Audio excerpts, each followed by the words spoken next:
Dear Patriots, before the news starts, please subscribe to our patriotic channel by clicking the subscribe button. Give us a thumbs up to this video.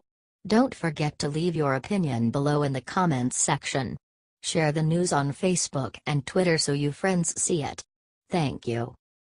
Nikki Haley just announced what the punishment will be for UN countries who voted against America. When Republican President Donald Trump selected former South Carolina Governor Nikki Haley to serve as his administration's U.S. ambassador to the United Nations, some had worried that he had made a mistake. After all, Haley did not have any experience dealing with political entities outside of the United States, and some thought she might not be up to the task. However, Ambassador has completely silenced her doubters and proven that she has a steel spine in dealing with other world powers and in promoting President Trump's bold agenda. She forcefully denounced those countries who voted for a resolution censuring America for its plan to move its embassy in Israel from Tel Aviv to Jerusalem. In another act of strong diplomacy, Ambassador Haley followed this up by stating how America would treat the countries that voted to try and defy it. In this case, Haley declared that America will conspicuously snub them from attending its events. Stated Nikki, "As I said in December, we won't forget the Jerusalem vote. To that end, tomorrow night, we are having a reception for the countries who chose not to oppose the U.S. position. This is a great sign of U.S. friendship, and I look forward to tomorrow evening. We hope to see more of this in 2018. She added, "The United States is asked to do a huge amount around the world, and we are happy to do that. But we expect to be treated respectfully in return." President Trump has also suggested that countries who decide to buck America in the future could see their aid slashed. Do you approve of Haley and Trump's new, tougher stance for America dealing with the United Nations?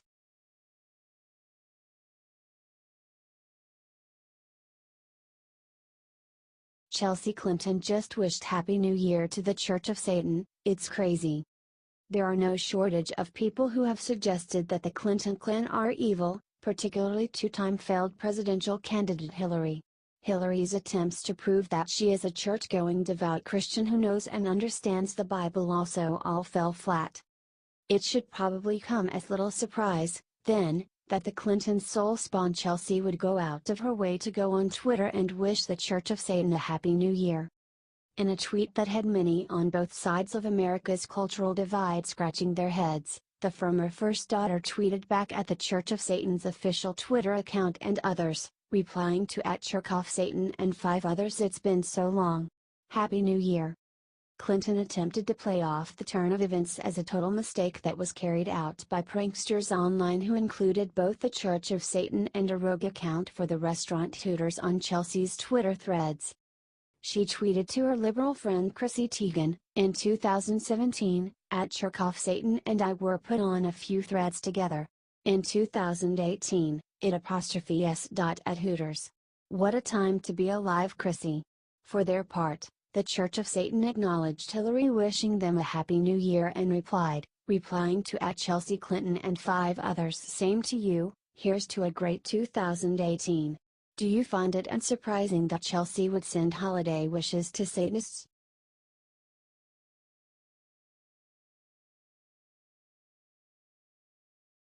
Victims outed Chris Matthews as an abuser, just said what happens when he turns on you. Sexual misconduct scandals have now cost many notable left-wing politicians and media personalities their careers, including Harvey Weinstein, Kevin Spacey and, of course, Al Franken. Now it appears that MSNBC blowhard Chris Matthews is the next to fall, after unsettling stories came out from his female victims about how he treated them. Beyond sexually harassing women, Matthews' female victims, who chose to remain anonymous to not risk their own careers, stated that Matthews used to throw objects and belittle his employees and his guests alike. Said one former producer of his show, "I would describe it as verbal abuse. The screaming is beyond the screaming you've ever heard. You just feel so under attack." Another stated about the MSNBC host who pretends on air to be a defender of women, "He did it so openly. It's not just sexual harassment. What are you supposed to do when somebody is verbally abusing you and attacking you this way?" A producer told how recently on his show Matthews screamed at a female staffer so intensely, calling her an idiot and worthless that they had to stop the shoot. Said the hardball producer, "Seeing it would have made you shudder, you don't forget something like that." Sadly, MSNBC's HR department has been known to defend Matthews over the women who work for him. The producer stated, "Their common first instinct is to protect the talent, no matter what the complaint, and then turn the victim into the problem. When he turns on you, look out. All they do is protect him. All they do is protect him from himself. No other workplace like this exists where you can get away with that." Do you think abusive misogynist Chris Matthews should get fired?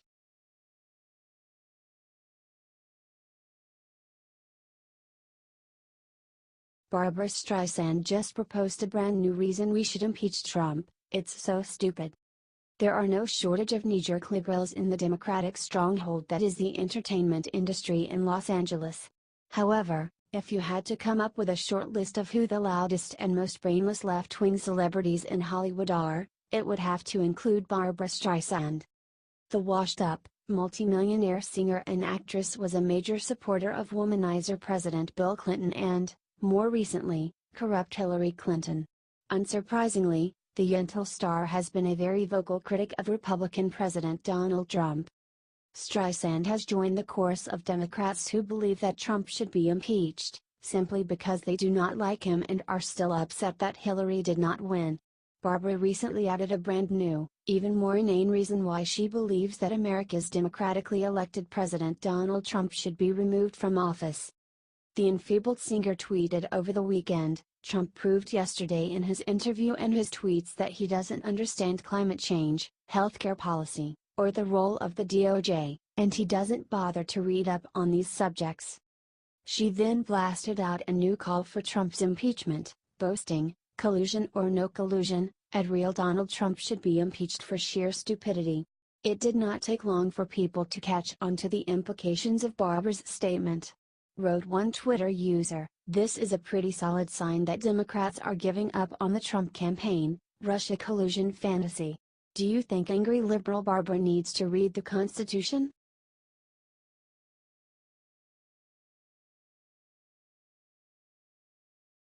Democratic congressman goes after 11-year-old Barron Trump in vicious rant. Democratic Representative Steve Cohen decided to attack President Trump in a personal tweet with Barron. Even though Cohen has no insight into President Trump's family life, he accused Trump of being a bad father to Barron because he spends time golfing. Like many Democrats, he attempted to use 11-year-old Barron as a political pawn. He paid the price for this. He golfs when he could be reading or be in church or be with his family. Never see him with Barron. You'd think he'd be golfing with Dad occasionally, but narcissists only engage in activities where they are the show. No movies, sports viewing either, just Fox. He will start a war," tweeted Cohen. Cohen argued with multiple people who called him out, including a Muslim woman named Mary Calif. He assumed she would be on his side because she's a Muslim. She was not. "You're not qualified to call anyone a narcissist, which is a medical designation. You attacked a child and you were wrong. Leave children out of your vitriol and hatred," tweeted Calif. Okay, he is self-centered. Don't need to be a dog for that. Didn't attack a child nor put him in vitriol and hatred. It's you conjuring that up and others of similar tastes. Didn't lash out at you, a Muslim woman, either. In fact, I'm against the Muslim travel ban," tweeted Cohen. "I appreciate you coming towards me in peace concerning a medical diagnosis. You shouldn't bring up his child. Period. As a Muslim, I find distaste that you calling a travel ban a Muslim ban. Don't assume because I'm Muslim I'm soft on borders or vetting," responded Calif.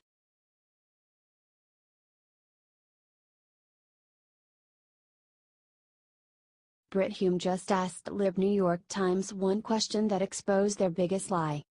Brit Hume is best known for his sharp, straightforward reporting on the air on Fox News. However, Hume has proved time and time again that he is just as insightful and cutting off the air on his Twitter account. Brit shows this recently when the New York Times announced that 36-year-old A.G. Sulzberger would be taking over the reins of the New York Times from his father. A.G. introduced himself to his paper's readers in a column where he claimed that his goal as publisher will be to invite intelligent discussion from all shades of opinion. Hume saw right through Sulzberger's empty words and called him out on it. Responded Brit to A.G., "Note the renewed commitment to all shades of opinion." This from the new leader of a paper with not a single columnist who supports the president. Will this publisher change that? Some liberals on Twitter were not pleased with Hume's truth bomb. One answered, "Journalists aren't supposed to support any POTUS, they are to report the facts. Period."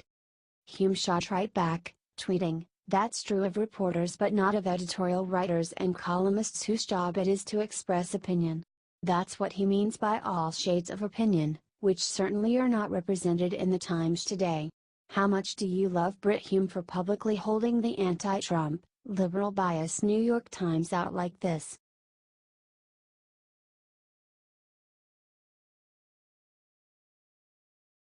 Breaking: top conservative could be running for Al Franken Senate seat, Dems are in trouble. Harvard-educated former Saturday Night Live comedian Al Franken was one of the Democrats' nastiest attack dogs when it came to trying to block Republican President Trump and his bold agenda last year. Thankfully, Senator Franken decided to step down after sexual misconduct claims, and Republicans will no longer have to put up with him in the Senate. Minnesota's governor decided to choose Democratic Lieutenant Governor Tina Smith to serve out the remainder of the actor's Senate term. Democrats, who barely won Minnesota in the 2016 presidential election by the thinnest of margins, are acting like keeping Franken's vacated seat is a given.